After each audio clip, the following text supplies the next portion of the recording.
Okay, so hello everyone. Today I'll be sharing a bit more about some of the lessons I've learned after graduating and while in school, as well as just some tips and advice that I think would be really helpful. So here's how to survive university in Singapore. Let's go have some fun. I'll be covering these 5 areas: academics, career, perks, social, and personal growth.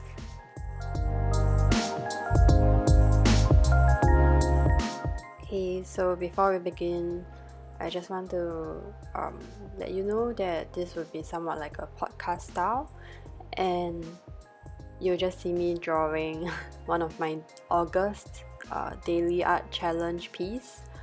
But sometimes when I'm talking about certain points where I have a document or a photo to show, then I'll definitely pop it in the video right here.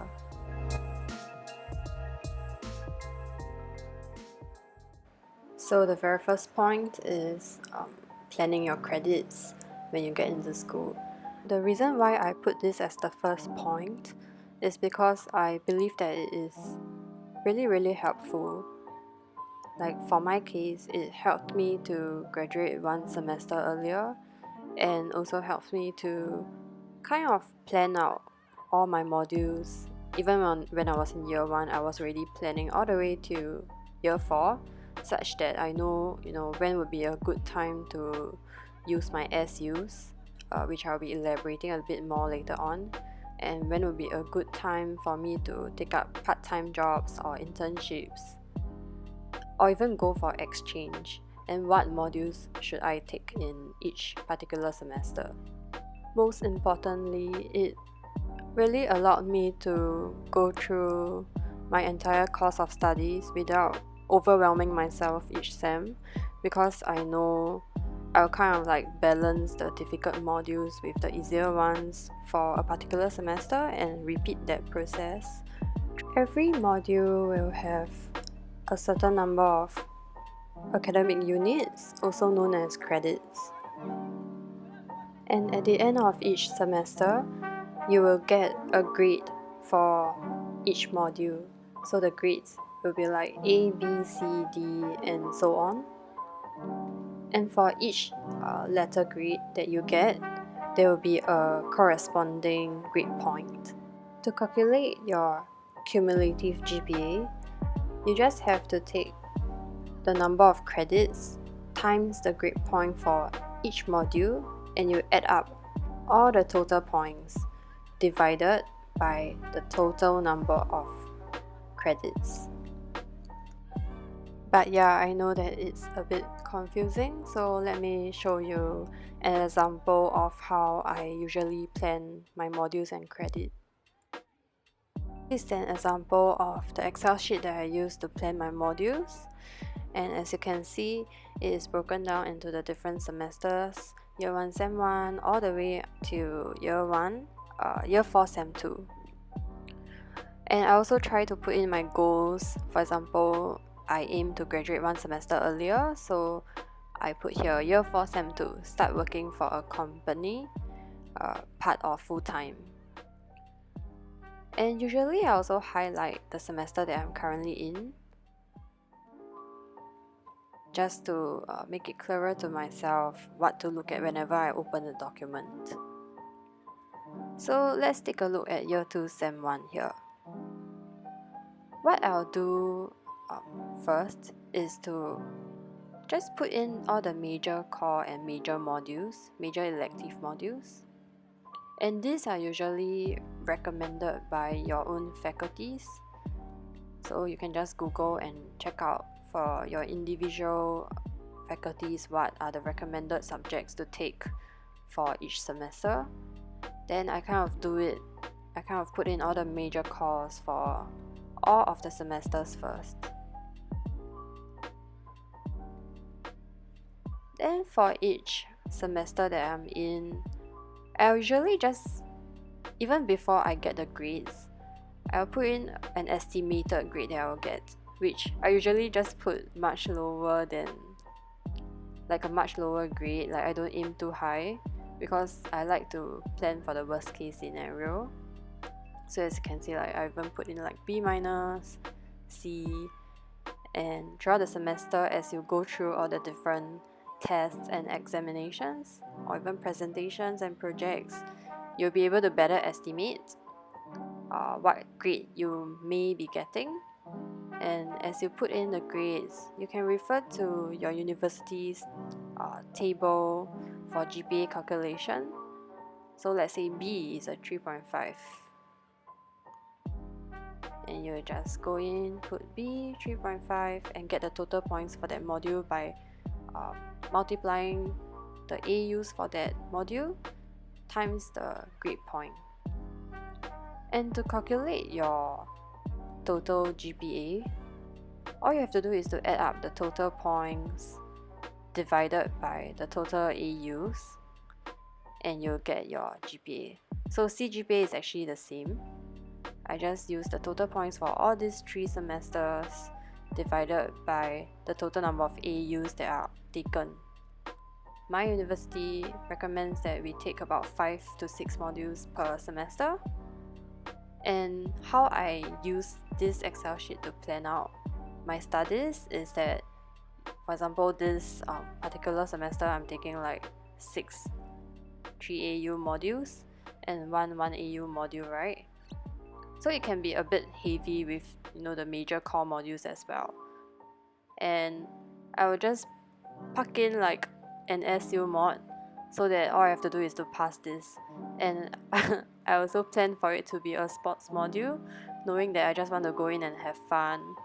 I kind of just repeat this process, pack in some little notes here and there, just to plan out when I might want to go exchange, when I should really buck up and pull up my GPA to 4,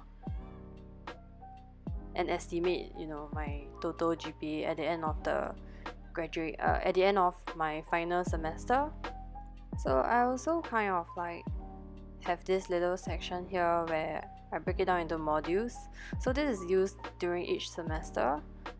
Let's say for this particular module, I know that it is gonna be broken down into these 4 sections, these 4 segments, maybe like presentation, participation, and final examination or something like that.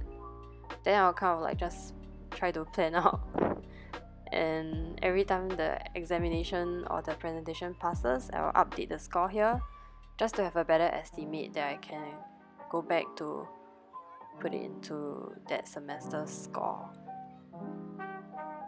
So yeah, it's as simple as that, but it really helped me to shift things around, look at the particular semesters, and maybe like in year 4 I'm not very confident about taking 2 4 AUs together, so I put in minor modules, UE modules, so that it is a little more chill and fun for me that semester. Then I use my SU on a general elective where I have a bit less option to choose like fun modules like art or sports. Yep, and that's all for module and credit planning. I know it seems like something that is very complicated or insignificant and tedious, but trust me, it will be so helpful if you use the Excel sheet like religiously throughout your studies. For the next point, it will be to take advantage of credit exemptions and SU options. So a credit exemption or course exemption refers to the reduction in required credit. You can actually study less or take less modules if the university recognizes that you had relevant experience in your previous school, such as in polytechnic or even in IB or JC, but that I'm not too sure.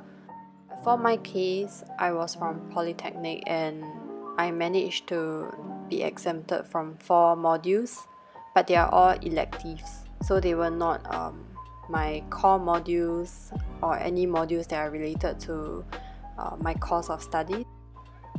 As for the SU option, SU actually stands for satisfactory or unsatisfactory. So in other words, it's like pass-fail option. It is a good thing for you to find out if your specific university offers SU options, because as you use it on modules, you can actually fully enjoy the module instead of worrying about your grades. All you have to do is to pass the module at the passing mark, which is about 50% or 60% for majority of the modules, and you do not have to worry about your grades. For example, in NTU, I could use it on 4 of my elective modules. So let's say I took some art modules, which it's really hard to score, especially when I'm not an artist, and that SU option that I used really allowed me to enjoy it instead of being so caught up with the grades. Yeah, and I think one other thing is that if you are using SU options, you can always use it on a semester where you might be having some other priorities outside of school, like maybe you are taking a part-time internship and you feel that you may not be able to study as much as other semesters. This is where the SU options can be really helpful in helping you manage your priorities for that semester.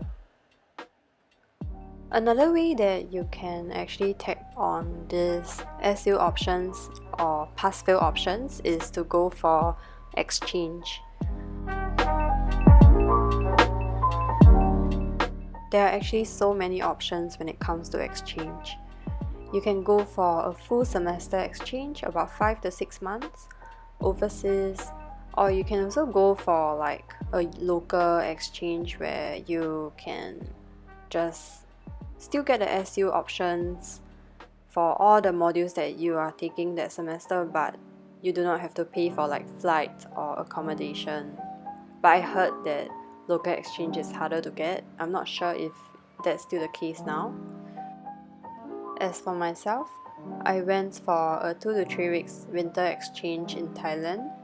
That was a really good alternative to semester exchange where I managed to clear 2 to 3 modules using the pass-fail option in just 2 to 3 weeks. So that's really worth it, I feel. Okay, next, under academics, I would like to talk about choosing the right elective modules.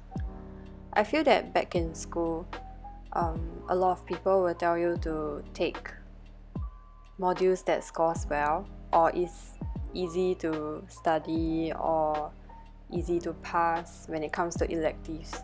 So elective modules are those that are not related to your course of study, right? Like things like art, sports, or even just taking modules that are available in other faculties that you may be interested in. So I think that electives were such a huge part of my uni life. Out of so many modules that I've taken, there was only one module where I went with the choice that was more common. The type of option that seniors would tell you that, hey, if you take this module, you're gonna pass with flying colors. But that was also where I learned that I should have just went with what I liked. I think in uni, electives are such great opportunities for you to explore your interests and passions. For myself, I enjoy arts a lot, and I used all my electives, all my everything that I could to take art-related modules. So I took like drawing fundamental classes, graphic design classes, and even drama modules. And this was super related to what I somehow ended up doing after I graduated in my first 2 full-time jobs.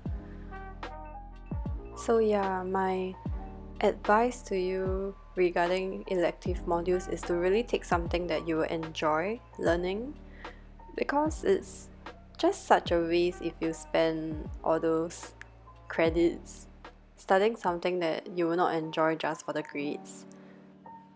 And I guess there's no better place for you to explore your passions than when you're still schooling, it's really the best time with resources right in front of you. So just take it, just use your electives to explore things that you've always wanted to, not just art, but even just maybe you're an art student and you want to learn more about computer engineering, or you're a STEM student and you want to learn more about philosophy or sociology. So I think these are all really, when you come out to work, you'll not have, I don't think you'll have such an easy opportunity to learn all this again. So if your school offers you these options, why not just take it? And just don't be so uptight about the grades. Also, later I'll be elaborating a bit more on how elective modules can allow you to gain skill sets for employability after you graduate. Yeah, so we'll be touching on that when we reach the career part. Okay, now let's move on to how to take notes in uni. Okay, so just a heads up, I came from a social science background. So before I show you how I usually take notes in classes in uni, just want to give you a bit of context.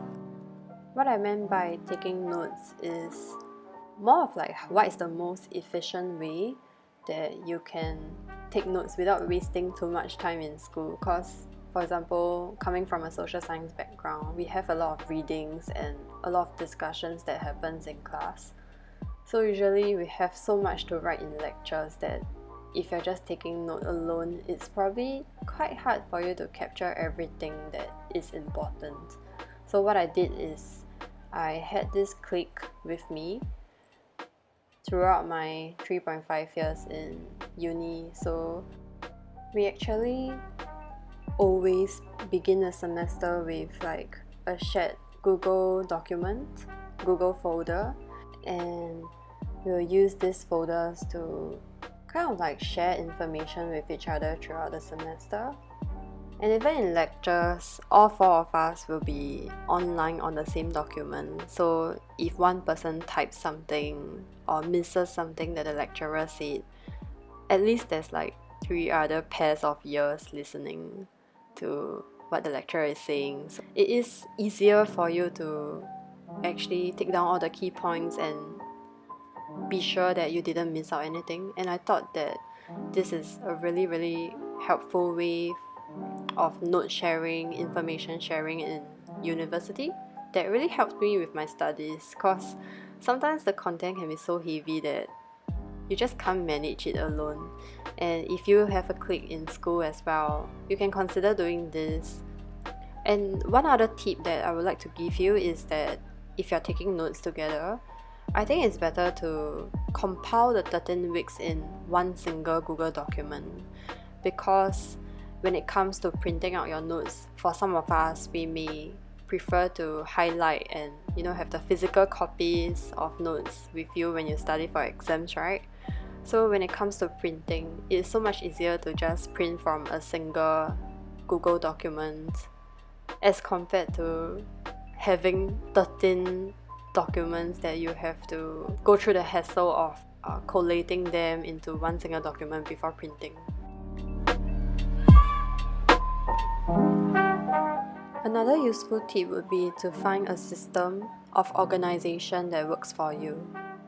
While my clique and I used Google Drive, you can also use all the readily available softwares out there, such as Notion, something that I was so late to the party, I just started using Notion, but it's so useful with all the functions and features that helps you organize your thoughts better.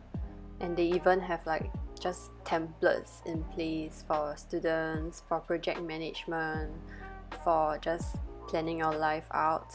I'm sure that there are many other systems out there as well. You just need to find the one that works best for you. Yeah. And the very last point is something that is NTU-specific. I just want to let my juniors know that you can win the Star Wars.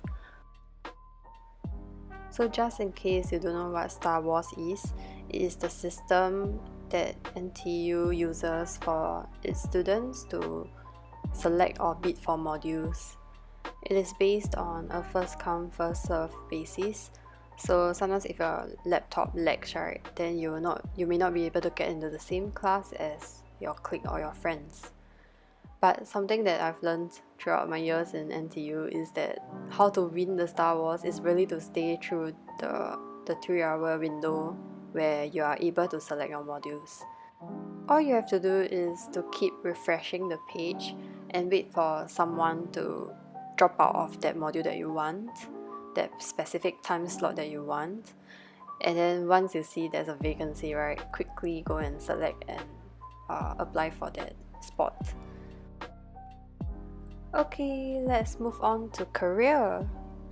The very first point under career that I want to talk about is elective modules once again. So other than what I mentioned previously, where you can use the electives to explore your passions and interests, you can also use it to widen your skill sets. I think you just have to be very intentional about the module that you are taking and ask yourself, like, what skill sets do you want to gain out of it? To bring up a personal example, in uni I really wanted to learn like Adobe Creative Suite, how to use it. I really wanted to learn about design principles. So I tried a module in graphic communication, and it was really interesting. Not just the technical parts, but also being able to do creative work alongside a community, classmates that were all very inspired by design was a really refreshing experience for me. So that's just one example of how I benefited from choosing an elective for a very, very, very intentional purpose. So the next practical tip for career is to start a master resume and a folder with all the important information that you'll need when you start applying for jobs or even internships when you're still studying. So let's start with the master resume. A master resume is something like, it's just a regular resume, but you put in everything, every single experience that you had, and even like all your grades since O levels, A levels, polytechnic, and all the different semesters, and in all your volunteering experiences, all your CCAs that you've ever had. So the main point of this master resume is really to help you when you go out to work, when you start applying for specific roles, right? And you need to tailor your resumes to specific jobs. That's where you can refer to this master resume. Just save a different copy and maybe just delete all those fields that is not as relevant. And this can save you a lot of time rather than every time you have to tailor a new resume, then you go and dig out all the information from your past experiences. So this was something that one of my friends shared with me, and I find it really helpful because all you have to do is to copy and paste, and when you start to apply for jobs, you will realize that you really have to learn how to tailor your resume to specific roles, because not every skill that you gain will be relevant to every role that you're applying for. And the next point is getting real work experiences while you're still in school. I think everyone knows that internship is definitely a crucial experience to get while you're in university, but my main point here is that you don't have to just do internships. You can also try doing part-time jobs, freelance work, or even some of the unpaid gigs, as long as you know that it is something that will gain you useful experience.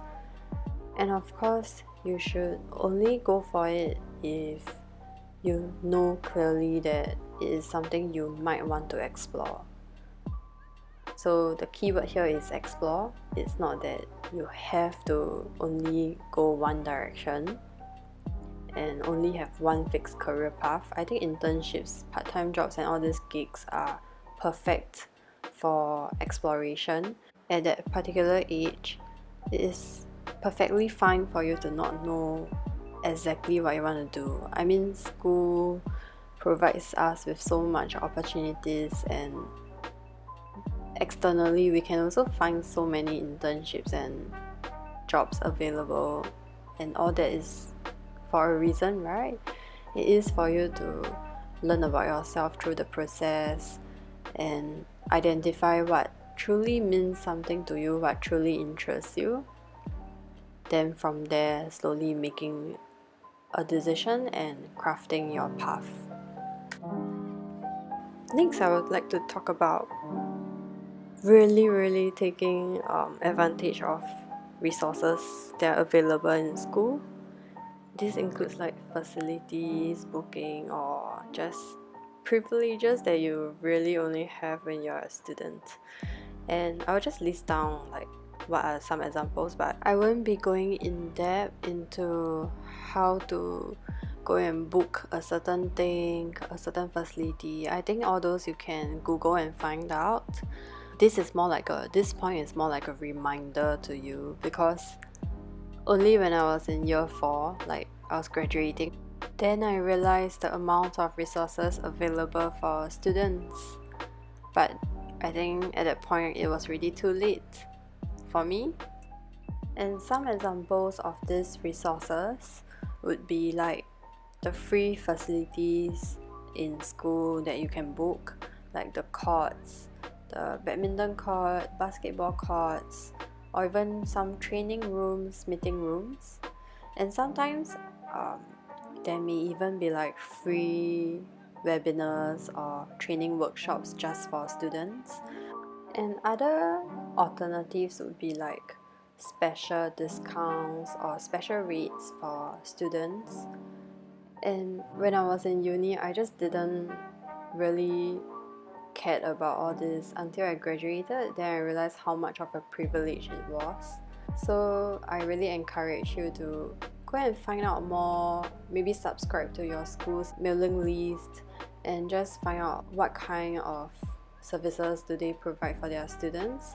You can also join interest groups or clubs or CCAs, because sometimes they do have special promotions just for students who are in the club.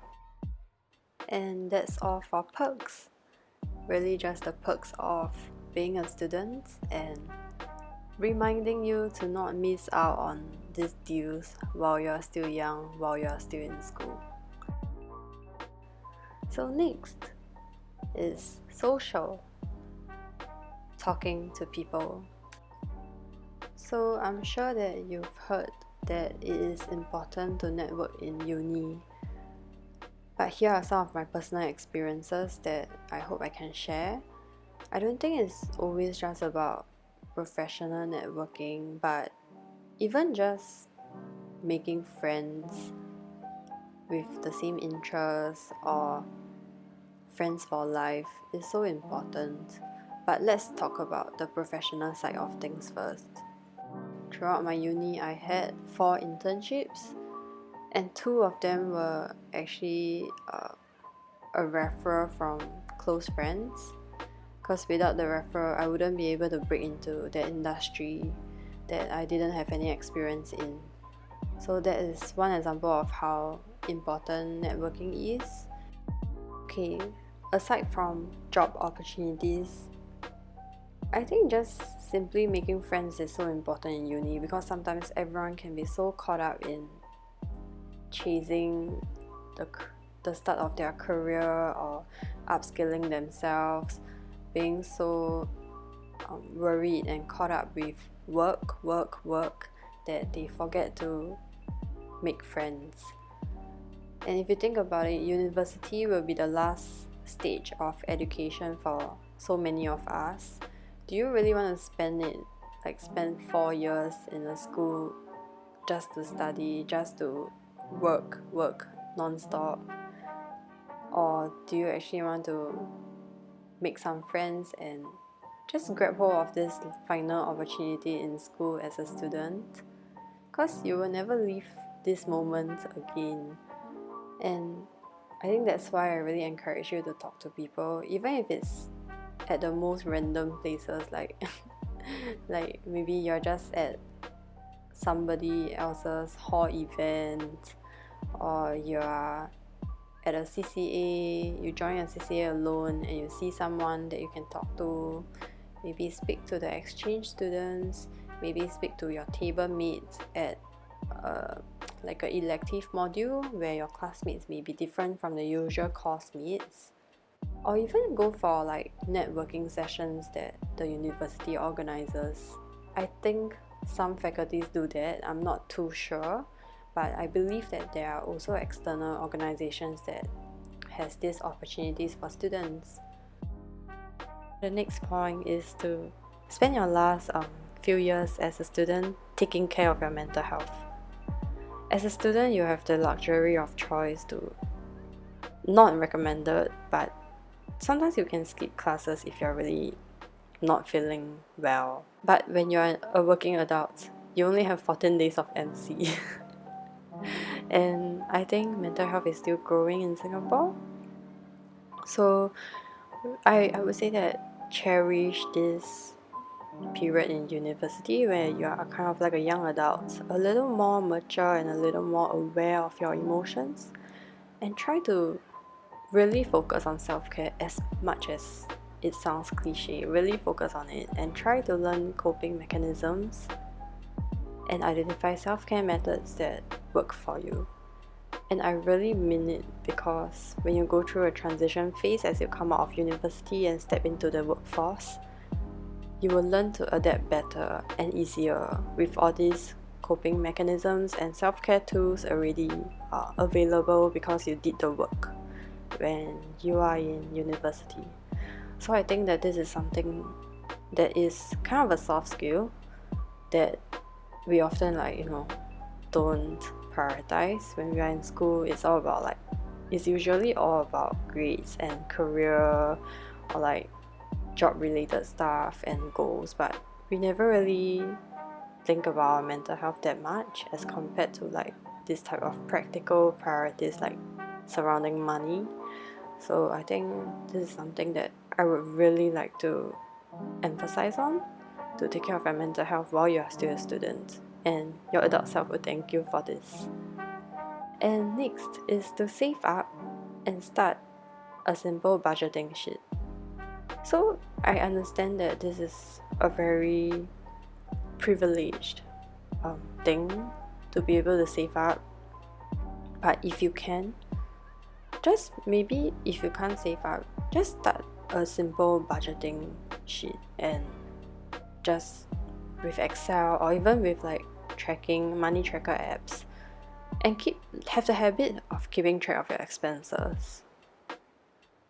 Because when you come out and work and start having to pay back loans, having to maybe provide for your family,